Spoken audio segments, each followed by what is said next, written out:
Okay, I'm going to start with something. I don't really have time for this video, but I thought it was important because I'm going to share something with you. Your check engine light's on. I got your problem. It's right here in this can. Okay, I'll put the camera up, I think, to height where you guys can see me. Okay, got it? Check engine light is on. What is it? Some of these codes too might come up, 301, 303. Sometimes even a misfire or an evap code comes up. All right, I'm going to put you up. I think you'll be able to see me up here. I can't see my viewfinder. I want one of those cameras, even though this is really expensive, that you can flip the viewfinder around if you're doing, a video by yourself or whatever. This camera is not it's user friendly to a point, but not that way. And I don't know if it's at my chest or whatever. I'll put it up a little bit. My dad was here. Um, he doesn't come up often. He needs something done at his place. And the way my dad approaches doing that, he comes up and starts kissing my butt. So he came up for a little butt kissing, and I took his truck on an errand. Okay, he wanted to go look at the deer up in the field. Now, at 80 some years old, dragging a deer out of the woods, I think, would be the last thing on a grown man's mind. But let me get to the point so I don't bore you with a story. So he bugs out to go look at the deer, and the check engine light's on in his truck. So he answers his cell phone. I say, "Hey, Pop." Yeah, he says, "I took it to the dealer. I know all about it. Could be $1,500. It could be $2,500. They don't really know what it is." And he said, "My older truck, which is not really that old, it's a 2017, and it's an immaculate garage kept. He has more garage space than I'll ever have." But anyway, this is a 2022. He bought it in April, and the check engine light is on. And they don't know what it is. They told him it could be this, it could be that, $1,500. And he said he took it once and paid $580, I guess back. It was only 2 or 3 months old. And why would you pay when something's under a warranty? This has got a full warranty on it. They're telling him it's not covered or whatever. He still paid him $580. And he said 2 days later, which is what these dealers do, they turn the light out with their scanner. And sometime later, when you start the vehicle back up, the light's back on. We figured it out. I took the truck over and I put aviation gas in it, 107 octane. They have a pump over there. Some of it's a little different here in the Northeast, the octane ratings, because I know they go all the way up to, I think, 190 octane now. I might be wrong. But anyway, it's at 107 on the pump. And one thing that's not in aviation gas is ethanol. For the most part, most aviation gas is non-ethanol. Some of it is like it's like a two-cycle.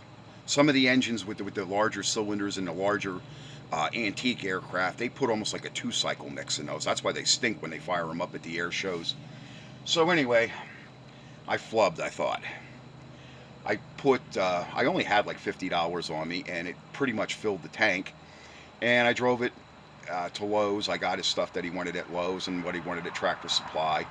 I came back and I said, I'll be down on Thursday or Friday. And that means this coming week. I says, I have to go down there and I'll put the faucet in and the other stuff I have to do. And I said, beware what the faucets are made out of, Dad, because I had that nightmare here. Brand new Delta faucet, turned it on, didn't have hot water. So the check engine light did not go out. I put the aviation gas in it and I told him what I did. And mostly it's the ethanol that's popping the check engine light on in these vehicles. The ethanol content is now between 15 and 25% ethanol. And that's why you're not getting the mileage out of the gas. You're getting a little bit of better power. But anyway, he called me up, and it was early this morning, and he says to me, "Hey, kid." And I don't like when he starts with the "hey, kid." And I said, "What, Dad?" He said, "I went to the store early this morning. I went over to Weiss Markets," he says, "and I got my donuts." And I said, "Yeah, what about the donuts?" He said, "The check engine light's out." And I said, "You're kidding me." "No," he said. So what I suspected, I'm not afraid to experiment, and aviation gas is not going to hurt your truck. It's not going to hurt the catalytic converters in any sense. And he said it really had a lot of snot going home. He said, "Boy," he says, it really ran good going home." But he said he used it, I guess, last night too, and the check engine light was still on. But you know what? Till that purge sensor and all that resets itself in the vehicle. In other words, when you turn it off, that computer does like a reset, so the next time that you start it, it's dialed in. So it was used to running, I guess, with all that ethanol. That puts a lot of pressure in your tank, because a lot of people are now that's like when you used to open a fuel tank. Sometimes the cap, it was tight, real tight. That's because the tanks did not purge. But that's what your valves do now, your evap valves and all that other stuff. So really, the dealer probably never could have got that out, because those trucks, the computers, are acclimated to run with fuel that does not have that much ethanol in it. So your problem is right here in this can. I got the residual. I actually took some gas out of his truck, and sometimes I think I know more than I am. I loosened the one fuel line. I knew right where to, or not the fuel line, but the injector port, and I put a little bit of his gas in there. And I figured maybe I could smell it.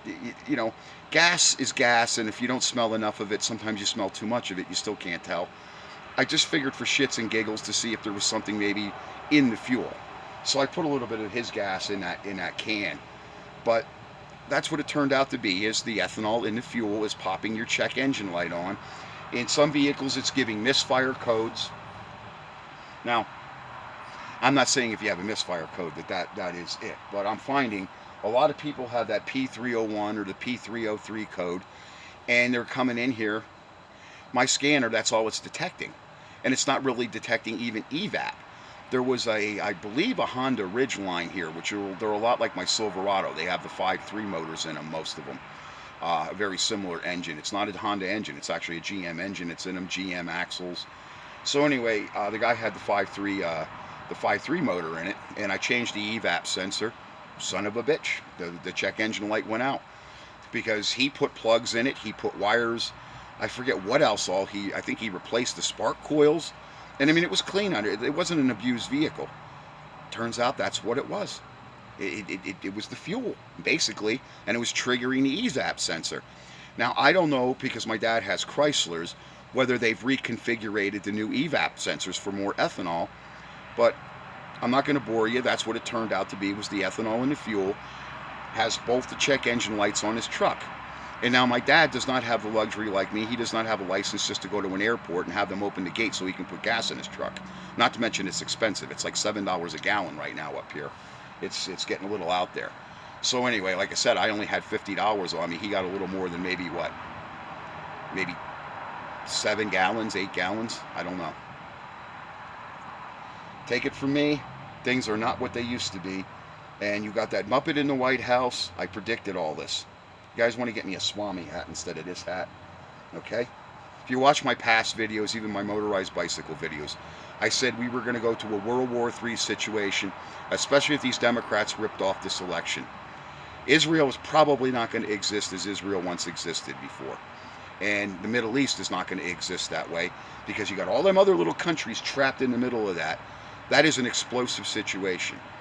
And just so people know, as of today, which is Monday morning Columbus Day, okay, Monday morning Columbus Day, there are emergency alert warnings, the EAMS and military warnings out on the West Coast of the United States. Just so folks know, I don't know if they publicly announced it yet, maybe by the time that you guys watch this video, because it's still pretty early Monday morning. So just so you know, we're almost in a doomsday situation, and I predicted all this with Biden. What these people are doing, between crushing our economy. How many people are not going to be able to pay their taxes and their bills this year? Because I'm probably going to be one of them. I've got enough bills fixing these goddamn trucks. I've got a perfectly good running Ford over there. That's what I'm going to do with the remainder of that fuel. It goes in that. My fuel filler neck, okay, we had to take the tank down.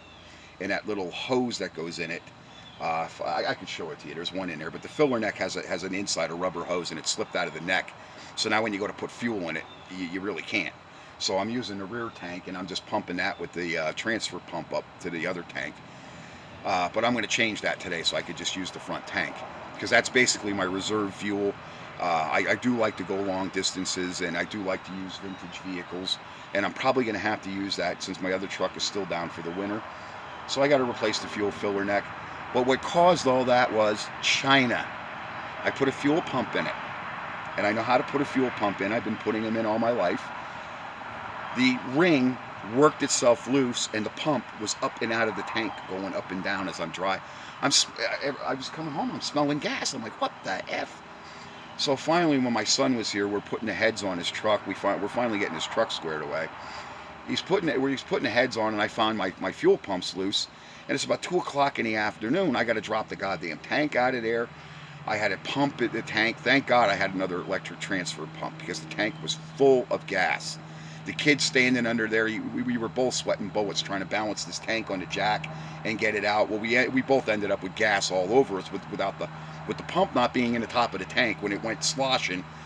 I had it in my eyes, I had it in my hair. I smelled like an Esso station even when I was up in bed. I mean, I stayed in the shower extra long, but it still didn't help. So I put sealer around that ring and everything so it doesn't work itself loose. I use the black Permatex, the adhesive black stuff. I like that, even for transmission pan gaskets. It does make it a bit crikey to get the stuff back off again. Like I have to put the lever seals and stuff in that truck. Anyway, folks, take it from me. That's your check engine light. Most likely, it's the fuel causing it. And a lot of people that live in these high emission states like Pennsylvania here, you're screwed because they're probably not going to get the light out. I think when that happens, if you spend a certain amount of money, I was told, I think it's up to $500 or something. Maybe that's why the dealer did it, and they can certify that we can't fix it. So that way you can still get your car inspected and still get a sticker. But prospectively, I put aviation gas in it, and the check engine light goes out the next morning after the computer resets itself. It's the fuel that's causing it. Thanks for watching my videos, guys, okay?